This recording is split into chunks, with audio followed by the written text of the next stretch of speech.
Halo, assalamualaikum warahmatullahi wabarakatuh. Selamat datang kembali di channel Zainul Mana. Udah lama nggak nyapa teman-teman semua, nggak upload lagi video. Udah lama karena lagi sibuk banget ngomongin soal konseling ya, dan juga ngurus-ngurus karena baru ini live update dulu.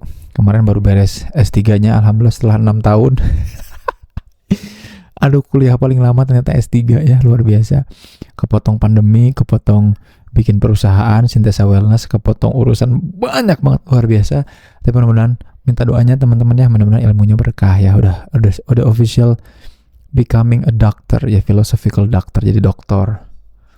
Nah, video ini ngomongin soal konseling tuh buat siapa teman-teman, karena live update juga Sintesa Wellness nih, lembaga yang aku bikin itu selama 4 bulan ini akan kurang lebih nanganin 800 klien gratis untuk konseling di Sintesa Wellness. Nah, terus di Sintesa Wellness itu ada 2. Yang pertama ada psikolog ya, yang memang sekolahnya S1 dan S2 profesi psikologi.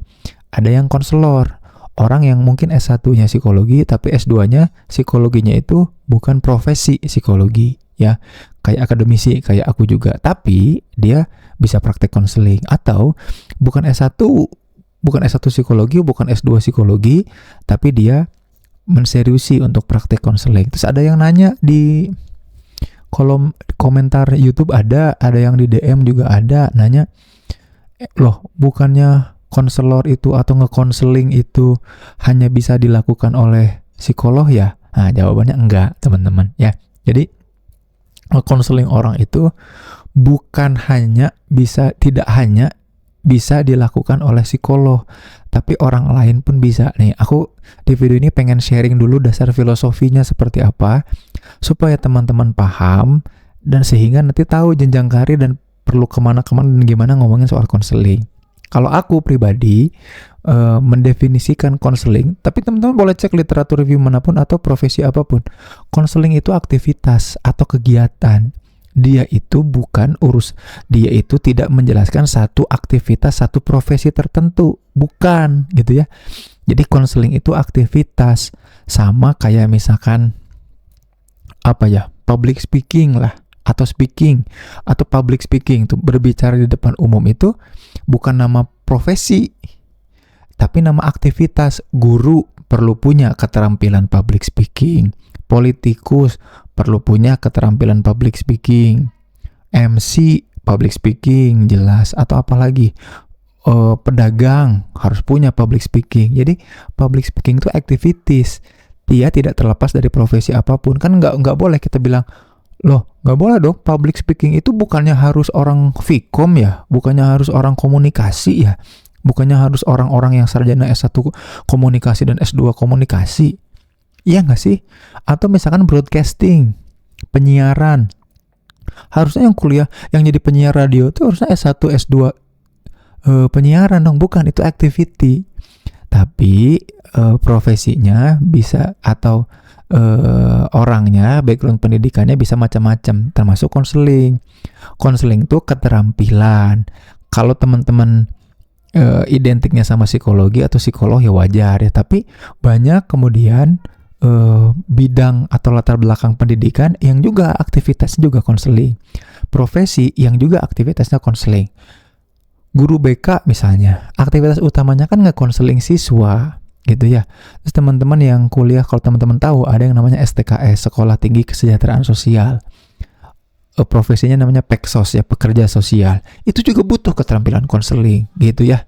Apalagi fisioterapis, bidan, butuh juga keterampilan konseling. Jadi nakes-nakes tenaga kesehatan yang isunya berkaitan sama mental itu dihadapi sama konselor, bukan hanya psikologi aja gitu teman-teman. Jadi skill konseling itu tidak terbatas hanya pada orang-orang psikologi aja, tapi mempelajari psikologi juga penting untuk orang-orang yang mau punya keterampilan konseling. Nah, makanya di Sintesa Wellness kurang lebih ada 30, baik itu psikolog ataupun konselor, yang harus punya keterampilan konseling. Nah, spesifik di Sintesa Wellness kami, terutama aku tuh, menemukan satu formula atau rumusan teknik konseling yang rapid, yang cepat. Nah, kami namanya teknik rapid. R-nya ada reflective question, A-nya apa, assessment, prioritization, intervention, disposition. Itu semua kita temuin. Lalu kita latihkan ke para psikolog dan konselor kita untuk jadi skill atau layanan yang ditawarkan. Jadi, konseling itu aktivitas yang bisa dilakukan siapa aja. Gitu ya, asal berkaitan dengan nolongin isu mental. Gitu. Nah, spesifik atau khusus di Sintesa Wellness, kita punya pendekatan yang spesifik, yang khas. Sintesa Wellness banget, mau itu psikolog atau konselor, kami ajarkan, kami pakai layanan yang namanya rapid itu, gitu.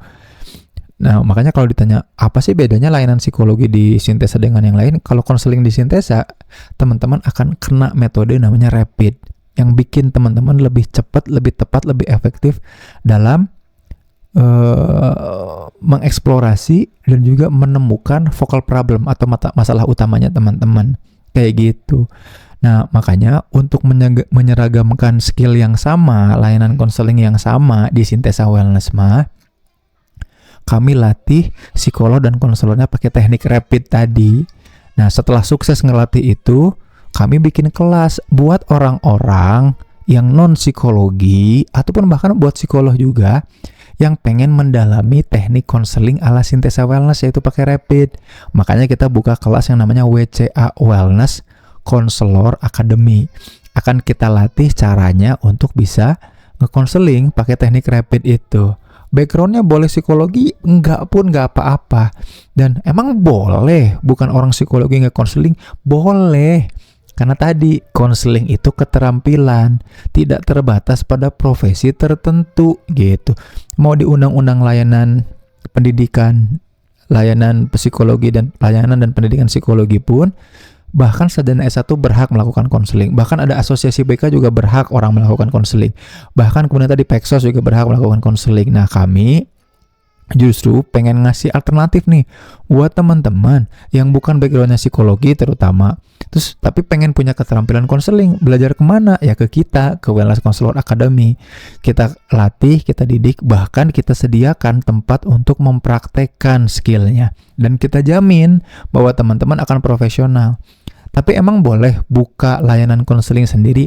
Nah, kalau itu harus ada izin dari Kementerian Kesehatan dan lain-lain. Makanya kalau teman-teman pengen buka praktek konseling sendiri, nggak bisa kayak buka seperti halnya praktek dokter. Teman-teman harus nempel atau nebeng di layanan, di klinik atau layanan psikologi yang sudah berizin kayak Sintesa Wellness. Makanya kami bikinin Wellness Counselor Academy. Ketika teman-teman nanti berpraktek, payung hukumnya dari Sintesa gitu ya. Teman-teman harus ikutan dulu lewat Sintesa. Mudah-mudahan video ini ngasih wawasan ke teman-teman soal konseling, dan juga teman-teman jadi paham bahwa konseling itu aktivitas yang bisa dilakukan oleh semua, dan semua orang butuh keterampilan konseling karena semua orang punya isu mental. Seorang ayah atau ibu atau orang tua butuh bisa ngekonseling, ya nggak? Anak bisa ngekonseling orang tuanya juga butuh. Skill itu kita butuhkan. Nah, Sintesa Wellness nge-provide pembelajaran yang bersertifikasi, yang dilindungi payung hukumnya, supaya teman-teman bisa berpraktek dengan aman, nggak malpraktek konselingnya, gitu kan. Enak ya kalau lulusan Peksos, pekerja sosial, ada payung hukumnya, yang psikolog ada payung hukumnya, himsi-nya ada naungannya. Nah, teman-teman yang nggak kemana-mana nih, yang bukan background pendidikan, yang ada konselingan, kalau mau mengkonseling, punya keterampilan kemana? Nah, kami nawarin alternatif solusinya gitu teman-teman, kurang lebih ya. Mudah-mudahan sekali lagi video ini membantu.